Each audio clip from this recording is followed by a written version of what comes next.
Hello, Mrs. Sibelska here. Today we are going to talk about modern classroom math. Why are we a modern classroom? Have you ever sat in a classroom and wish the teacher would go back and review a part because you didn't understand? Or come back after absence from school and felt very confused on what the class was studying? Or maybe you have felt unchallenged because the class was going over the topic you already understand. These are common issues when the teacher stands in front of the class and teaches everyone the same lesson on the same day. Being a modern classroom means that the teacher has recorded herself giving lessons on video, so she is freer to help students. Students can rewind at the part they didn't understand, pause when they need more time to write, or move through the video faster than the classmates who may be struggling.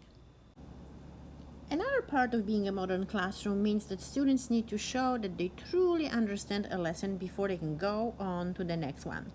In this class, we don't simply complete work and then go on to the next lesson, regardless if we actually learn anything.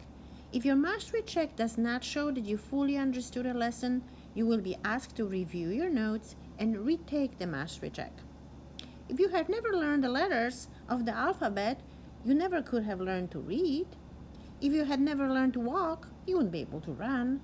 We master earlier lessons so we can go on and do more difficult work later in the unit. Now pause the video, go to the blue bin, and pick up the booklet for lesson 0.2. Okay, you have your booklets next to your computer? Check. Let's keep going. 3 parts of the modern classroom are blended instruction, self-paced structure, and mastery-based grading. What does it mean? Blended instruction means that students are going to access new content through the videos that I will create. The videos are going to be about 5-6 minutes. This will free me to work with individual or small group students, and I can give you the very timely feedback. The next part is the self-paced structure, which means that students gonna learn at their own pace. Nobody's gonna be rushed or nobody's gonna be slowing down because somebody else needs more time. The last part is mastery-based grading, which means that students progress when they demonstrate the mastery.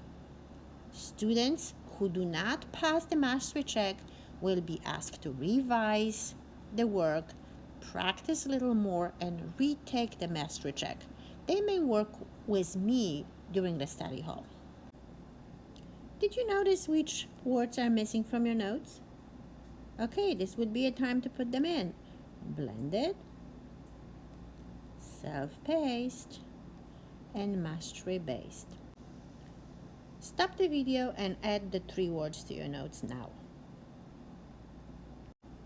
Okay, these slides will help you understand the 4 parts of every lesson. Every class is going to start with Do Now. You're going to pick up Do Now sheet from the bin by the door, and after you finish it, and you will have 5 minutes to do this, you're going to turn it to me. Just going to give this paper to me. It should be done silently in class, and this is an individual work. After you finish your Do Now, you're going to start watching the video and taking notes. You're going to watch the video from the Google site, which is going to be linked in your Google Classroom. You're going to take your guided notes, and we're going to go through the example together in the next class. And then you're going to keep these notes in your binder. This part can be done outside of the math class during study hall or at home. Next, you're going to do Try It Practice. Try It Practice are the pages in your booklet, and these are the pages for the practice problems. This can also be done outside the class. Mastery check is the part that you will have to get from me. You're going to have to take the mastery check at the mastery check table. You may be asked to revise before you can go to the next lesson, and this part can only be done in the classroom. Okay, this slide will help you understand how you're going to be graded for your class participation. So I want you to stop the video and look carefully what do you have to do in order to get your A+, or A minus, or whatever grade you would like to have in your math class. This last slide is about progress tracker.